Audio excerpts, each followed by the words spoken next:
ডেসকোর নির্বাহী প্রকৌশলী মোহাম্মদ জিকরুল হোসেন ও এস.ডি. আব্দুল খালেক সিন্ডিকেটের ঘুষ, দুর্নীতি অনিয়মের ক্ষমতার উৎস কোথায়? Staff report. Dhaka electric supply company limited, বিক্রয় ও বিতরণ বিভাগ, ডেসকো, শাহ আলী, ঢাকা। ঠিকানা 25.1.a সায়েন্স উপকেন্দ্র ভবন, দারুস সালাম রোড, মিরপুর, ঢাকা 1216। কর্মরত নির্বাহী প্রকৌশলী মোহাম্মদ জিকরুল হোসেন ও উপবিভাগীয় প্রকৌশলী এস.ডি. আব খালেক সিন্ডিকেটের অনিয়ম, ঘুষ, দুর্নীতিতে অতিষ্ঠ মিরপুরের গ্রাহক। এই প্রতিবেদককে অভিযোগকারী মোহাম্মদ সুজন জানায়, বিগত 9 মার্চ 2026 খ্রিস্টি মোহাম্মদ জিন্নাহ নামের সোনালী মেটাল ওয়ার্কশপের মিটারটি 8 KHW কোন আইনের ভিত্তিতে সেকশন 1 ব্লক জি প্লট নং 1.1/1 আমার দাদা মৃত বন্দে আলী মিয়ার ভাড়াটিয়া অবৈধ দখলদার ইমাম হোসেন নাসিমের নির্মিতব্য অবৈধ টাওয়ার বা মার্কেটে 78 KHW করে নাসিম টাওয়ারে চালাচ্ছে, যা বন্ধ করার জন্য অভিযোগ নিয়ে আমি অফিসে গেলে এই সিন্ডিকেট অভিযোগ রাখেন নাই। সুজন আরও জানায়, পরের দিন 10 মার্চ 2026 খ্রিস্টি দৈনিক মফস্বল বার্তাপত্রিকার স্টাফ রিপোর্টার রূপালী আক্তার সাথীকে সাথে নিয়ে গেলে ওই সিন্ডিকেট ভূমির মালিকানা নিয়ে ইমাম হোসেন নাসিমের পক্ষ অবলম্বন করে কর্কশ ভাষায় কথাবার্তা বলেন এস.ডি. আব্দুল খালেক, যা সম্পূর্ণ আইন বহির্ভূত। ইতিপূর্বে উক্ত দফতর উভয় পক্ষের কাগজপত্র জমা চেয়ে চিঠি পাঠায়, যার স্মারক নং 27000004922225/455 তারিখ 12 জুলাই 2925 খ্রিস্টি। সুজন এ প্রতিবেদককে জানায়, চিঠির প্রেক্ষিতে আমার চাচা মোহাম্মদ শাহজাহান বিগত 28 জুলাই 2025 খ্রিস্টি মালিকানার সকল কাগজপত্র জমা দিলেও এস.ডি. আব্দুল খালেক গং সাংবাদিকের সামনে তা অস্বীকার করেন, তবে জমা দেওয়ার রিসিট কপি আমাদের হাতে রয়েছে।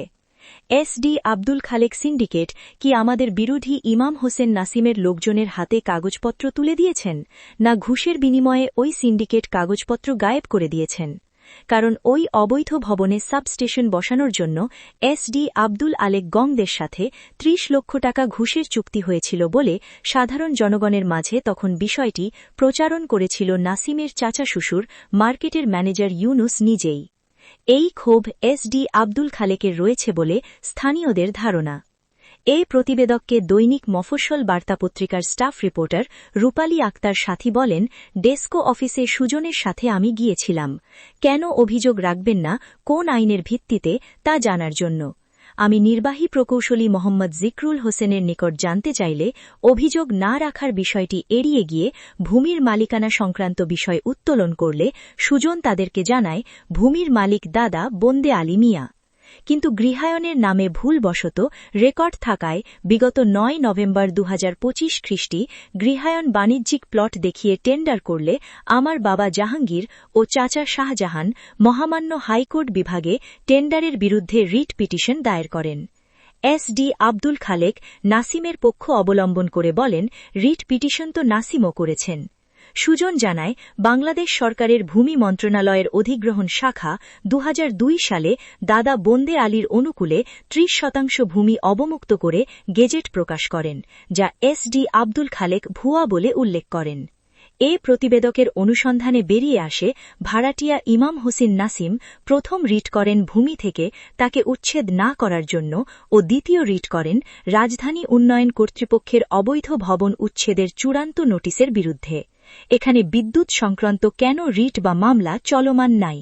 তাহলে এই সিন্ডিকেট কি বিপুল অর্থের ঘুষের বিনিময়ে অন্যের মিটার ব্যবহার করতে অনুমতি দিয়েছেন, যার জন্য অভিযোগ নিচ্ছেন না, এবং কোন আইনের ভিত্তিতে অভিযোগকারীর অভিযোগ নিচ্ছেন না এই কর্তৃপক্ষ?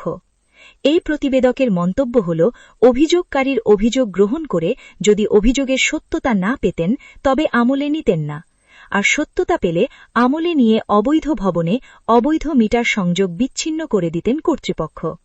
এভাবে শাহ আলী জোনাল অফিস বিভিন্ন অবৈধ মার্কেটে কাগজপত্রহীন সংযোগ দিয়ে মাসোয়ারা নিচ্ছেন লক্ষ লক্ষ টাকা প্রতি মাসে ওই সিন্ডিকেট।